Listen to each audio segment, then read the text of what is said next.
everyone. Welcome to In Rhythm Lightning Talks. I'm Parag Katkar, your host for tonight. I'm the head of consulting practices at In Rhythm. Thank you all for joining. We have an amazing content lined up for you in the upcoming weeks. In Rhythm Lightning Talks are hosted every Thursday at 5:15 p.m. Eastern Time. And each week, one of our practice area consultants speak on the latest technology trends in the industry, which will help you keep learning and growing in your career. So this week, Andrew Balmer, who is an iOS engineer with us, is going to give us an overview of the Swift Package Manager, which is a tool for managing the distribution of Swift code. So I'm super excited to see what all it offers. Let's get it started, Andrew. All right, thank you. So hi everyone, my name is Andrew Balmer. I'm an iOS developer here at In Rhythm, and my lightning talk is about Swift Package Manager. So let's get started.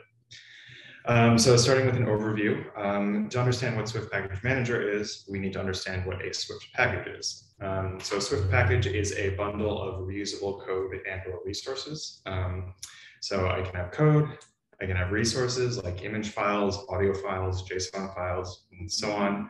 And I can have binary frameworks. I wrap that all up into a Swift package, which then gets consumed by Xcode, and Xcode makes that package available to Swift-based projects, so iOS projects, macOS, watchOS, tvOS projects. So then what is Swift Package Manager? That's how I manage all of those Swift packages. So SPM is a dependency manager for Swift projects. It's built right into Xcode, and it's open source and developed by Apple. So stepping back a little bit, why do we want to use a package manager in the first place? So packages allow for lightweight and reusable libraries.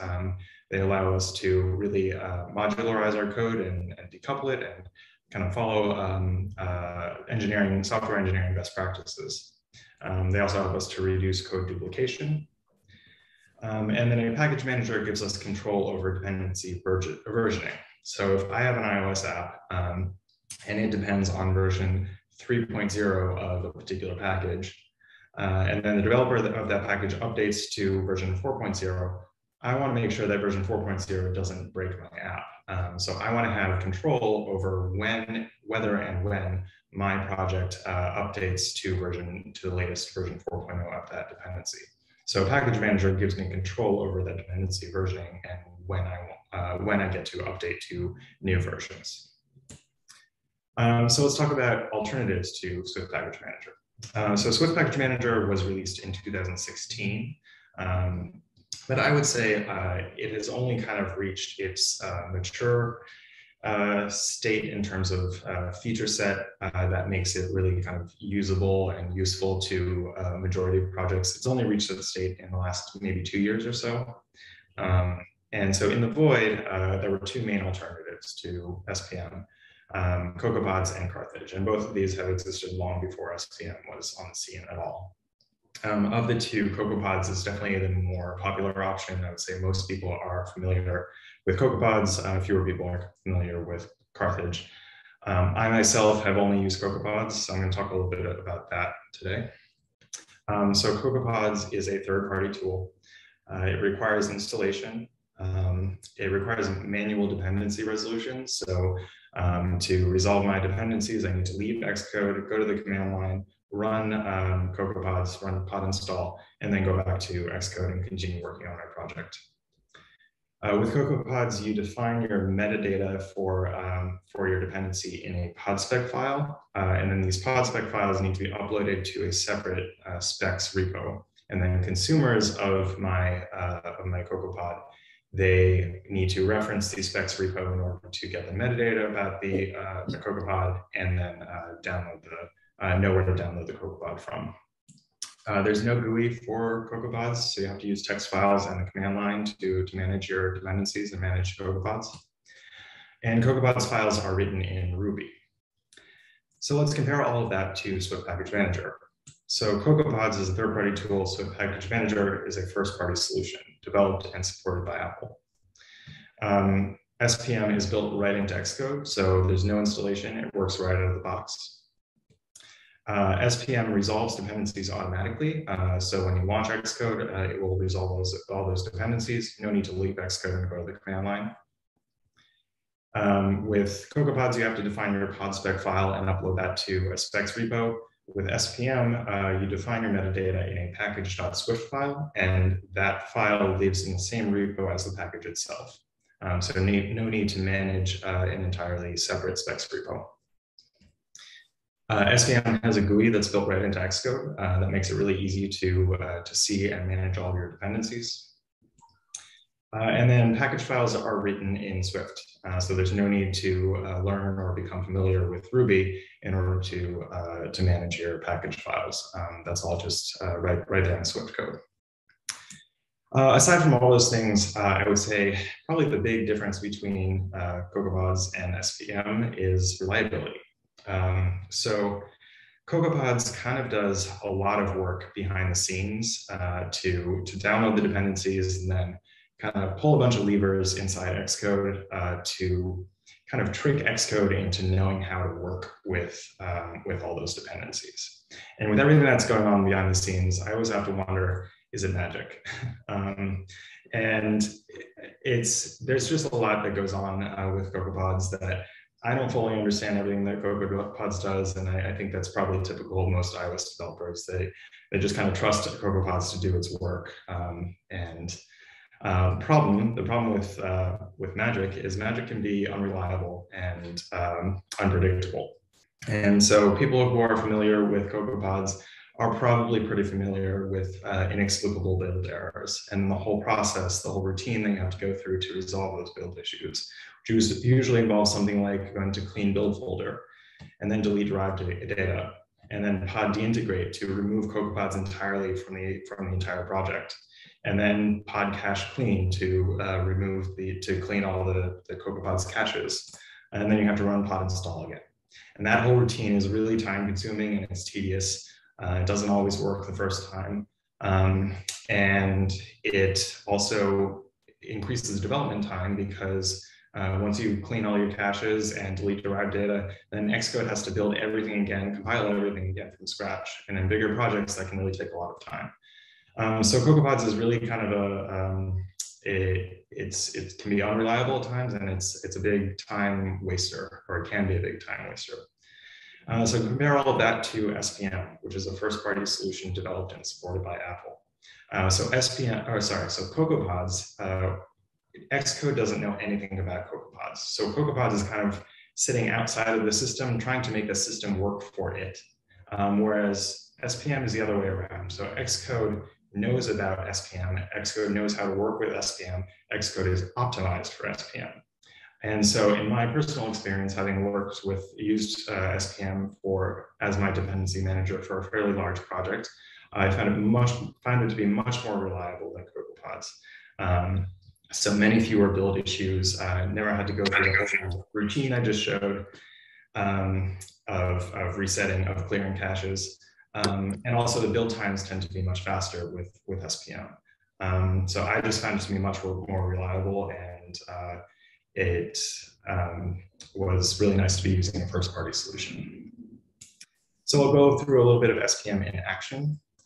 So package resolution, I mentioned before that package resolution happens automatically within Xcode. So when you launch the project or when you switch branches, Xcode will download all the dependencies and resolve the dependencies right there in Xcode, requiring no action from the developer. Usually happens pretty quickly.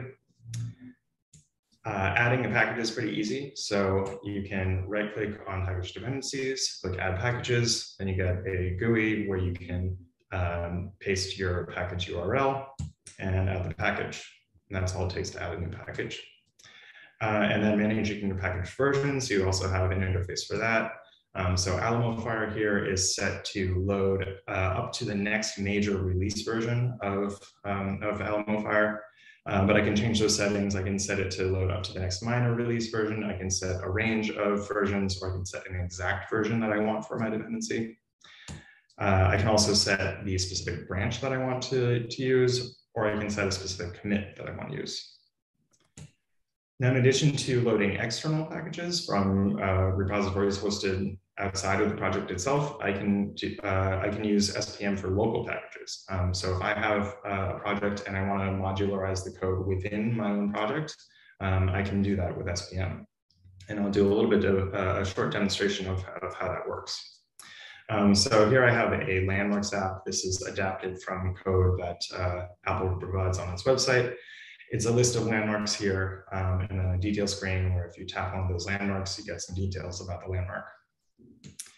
And I've defined my colors for the app in this brand colors asset catalog. So I have brand primary, brand secondary, and several other colors here.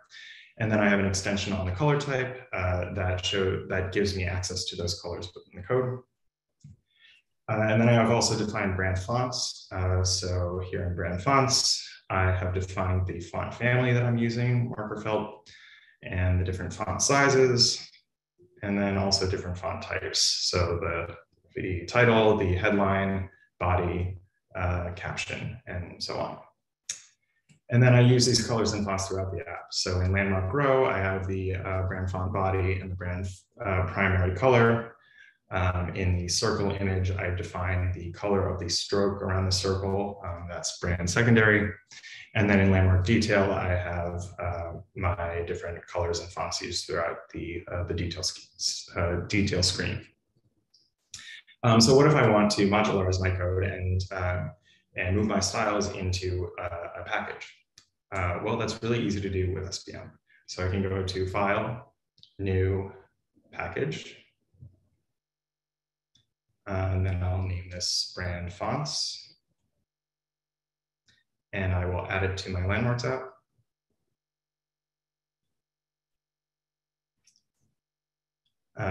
And then I will move the brand fonts code into my package. So I'll just go in here and copy all this code and move it into the package. And then I can delete brand fonts from the landmarks app.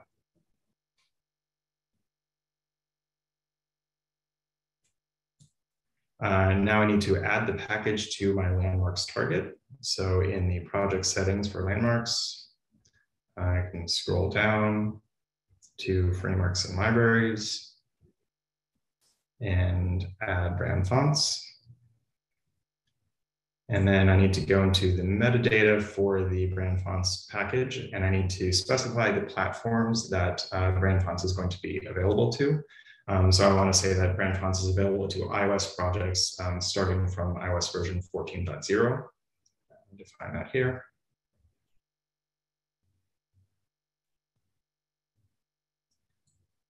And then all I need to do is go into my landmarks app and import the brand fonts package in the files that require it. So now I will build it and make sure everything compiles properly.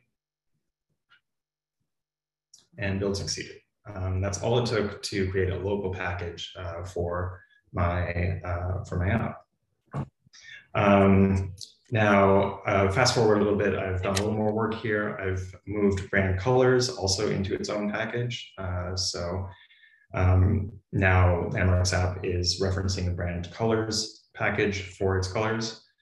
And I've also created a brand styles package, which has dependencies on both brand fonts and brand colors. So packages can have dependencies on other packages as necessary. And then in the future, if I want, I can make a local package into an external package. So if I want to do that, all I'd have to do is drag that brand styles package out into its own folder in Finder. Then I can create a repository, upload it to that repository, and then my Landmarks app can then reference that repository to pull in that remote package instead of using it as a local package. And then other apps that have access to that repository can then access my brand styles package. So some additional features of SPM. SPM supports Docsy documentation. So Docsy is built by Apple, and it's a framework for providing documentation in a consistent Apple style. that is then viewable in Apple's own documentation viewer.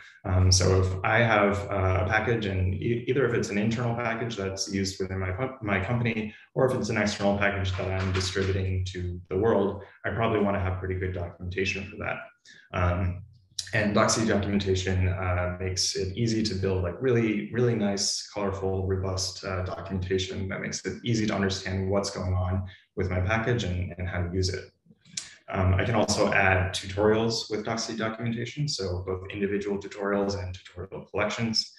And if anyone has used the Swift UI tutorials on Apple's website, they're really nice interactive tutorials that make it really easy to understand what's going on. And you can build tutorials exactly like this, just with Apple's Doxy documentation. It makes it easy to make those tutorials, and those tutorials can live right within the Swift package. SPM also allows you to distribute binary frameworks. So if I'm creating a package and I want consumers of my package to have the functionality of my code, but I don't want to expose the actual source code, I can bundle my source code into a binary framework and then distribute that via Swift package. And then there's also support for package collections. So if my company, for example, has built a handful of Swift packages, I can list all those packages in a JSON file, and then developers can load that JSON or can reference that JSON file within Xcode, and it provides a nice list of all those packages that are available for any app in Xcode. So it's just a nice way to put all of your packages in one place and make it really easy to add a package to any project. So what does SPM look like moving forward? Well, SPM is definitely here to stay. It's a first-party solution for dependency management, and Apple supports it, and it appears to be the future of where package management, dependency management is going in Swift-based projects. And so the parallel I kind of think of is with Combine and RX Swift. So Combine is Apple's own first-party reactive programming framework. They released it, I think about maybe 3 or 4 years ago now. But before Combine came along, RX Swift was the solution for reactive programming. So anyone who wanted to do reactive programming in a Swift-based project, they were probably using RX Swift. But now that, and RX Swift was pretty popular for a long time, and was really well supported, and it was kind of the answer for reactive programming. But now that Combine has come along, and Combine is the first party solution, I would say the future of RX Swift is probably not that bright. I would say, especially for new projects going forward, there's not really much of a reason to pick RX Swift over Combine, given that Combine is the first party solution and it's supported by Apple. I think it's probably a similar situation with dependency management. Now that we have a good first party solution for dependency management, there's not really much of a reason to continue using Cocoapods or Carthage for dependency management. So I would say we're likely to see that in the coming years, Cocoapods and Carthage are going to fade away, and SPM is really going to kind of take its place. There's a lot of community support for SPM, so lots of packages available on GitHub, both from big players like Firebase and AlamoFire, and also small players, independent developers. And SPM is already kind of starting to inspire some new architectures. So both composable architecture and micro apps architecture, they're both built around the idea of really highly modularized code. So lots of small libraries that provide functionality that then get bundled up into larger feature modules, and those feature modules might have sample apps to demonstrate capabilities, or as kind of a playground for testing those feature modules. And so with these architectures, any project might have hundreds of modules of these little small libraries. And something like that would be possible technically with Cocoapods, but the process of setting up and managing your Cocoapods is pretty tedious and unreliable. And it makes it kind of impractical for architectures like this. But with SPM being so easy to create and manage new projects, that really kind of makes these kind of architectures really possible. So it is already kind of changing the way that developers approach iOS projects. And finally, I just have some links. So there's a lot of really good documentation on Apple's website, as well as a bunch of, or a handful of WWDC videos that show you how to use how to use SPM and different features that SPM provides. And with that, I'll open it for questions.